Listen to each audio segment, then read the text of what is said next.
Hare Krishna, welcome back to my channel. আমার চ্যানেলে তোমাদের সবাইকে অনেক অনেক অনেক স্বাগত। তো আমার কেদারনাথ যাওয়ার এটা সেকেন্ড দিন।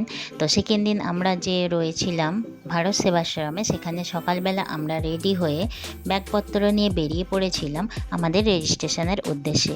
আমাদের রেজিস্ট্রেশন করা হয়েছিল না, কারণ আমাদের অনলাইন রেজিস্ট্রেশন করার কথা ছিল, কিন্তু আমাদের অনলাইন বন্ধ হয়ে যাওয়ার কারণে আমরা এখানে এসে রেজিস্ট্রেশনটা করেছিলাম।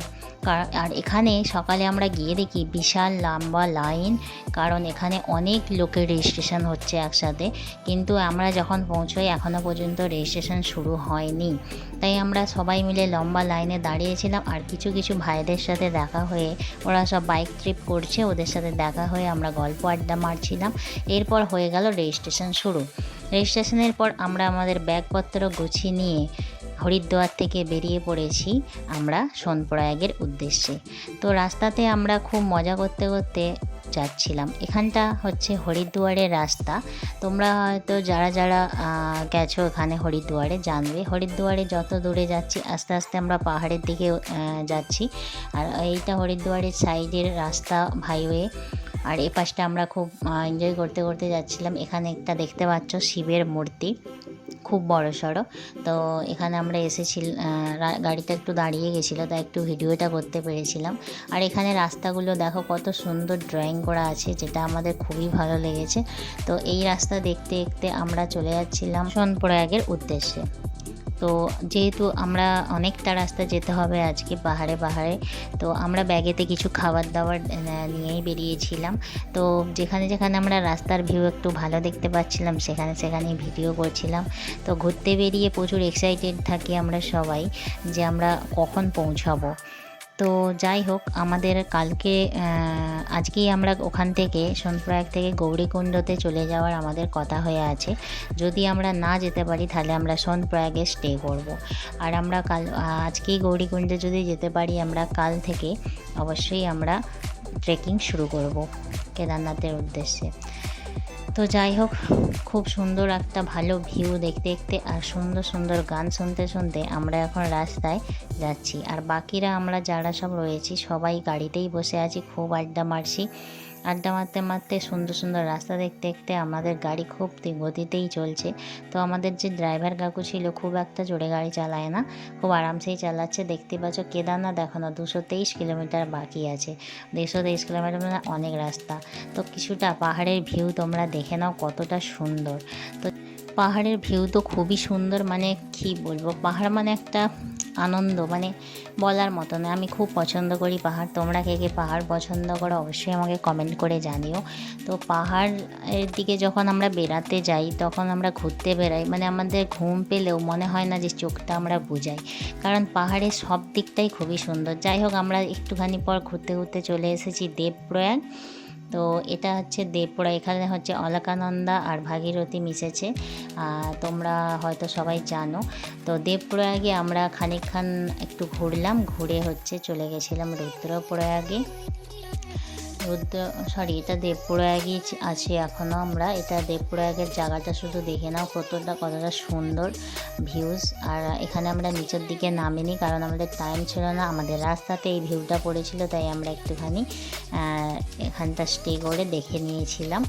এরপরে আবার আমরা সুন্দর রাস্তা দিয়ে, নদী সমস্ত কিছু দিয়ে যেতে যেতে আমরা চলে গেলাম একটা মার্কেটের কাছাকাছি, যেখানে আমরা সবজি দোকান পেয়েছিলাম। এখানে কিছু ফ্রুটও ছিল, তো আমরা এখান থেকে কিনে নিয়েছিলাম কিছু ফ্রুট কেনার পর আবার আমরা চলে গেলাম। এখানে একটা গৌরী মন্দির, জয় মা লেখা আছে, আমি ঠিক বলতে পারছি না এখানে যে গৌরী মন্দিরের নাম।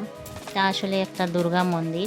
তো এই যে পাহাড়ের আমাদের গা থেকে একটু নিচের দিকে যেতে হয়, অনেকটা নিচতে, নদীর ওপরে এইটা মন্দিরটা। তো আমি এখন আর আমার সব ফ্রেন্ডরা যারা আমরা বেরিয়েছি, আমরা সবাই মিলে তাড়াতাড়ি করে নামছি, কারণ ড্রাইভার দাদা বলছিল অনেকটা সময় লাগবে আমাদের ওইদিকে পৌঁছতে। দেখতেই পাচ্ছ নদীর ওপরে একটা খুব সুন্দর মন্দির, খুব সুন্দর ভিউজ।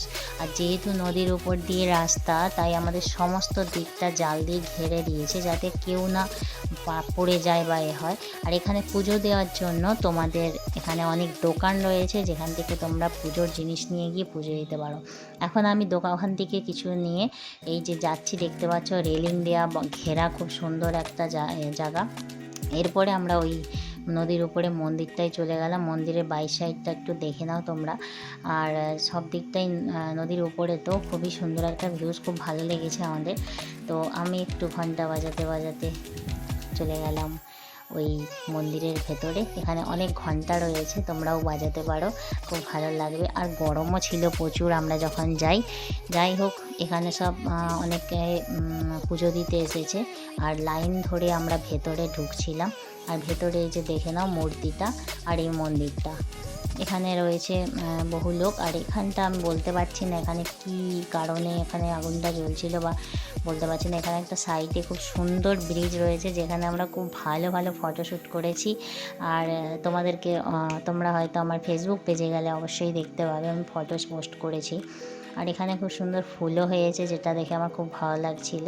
তো এর মধ্যে আমাদেরকে জোর খিদেও পাচ্ছিল, তো আমরা তাও কি করব, অনেকটা সময় পেরিয়ে যাচ্ছে, তাই আমরা চলে যাচ্ছিলাম নেক্সট উদ্দেশ্যে, নেক্সট জায়গার। আর এটা হচ্ছে রুদ্রপ্রয়াগ।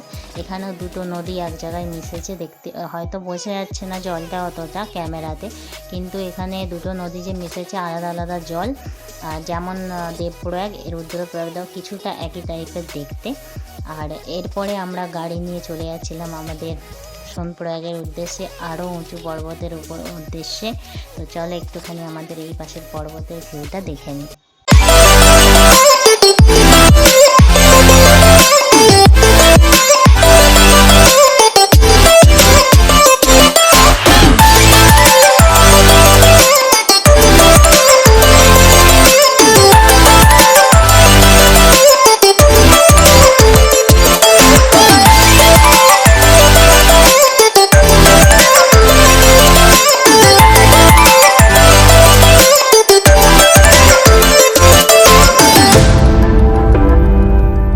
তো আজকের ভিডিও এই পর্যন্তই।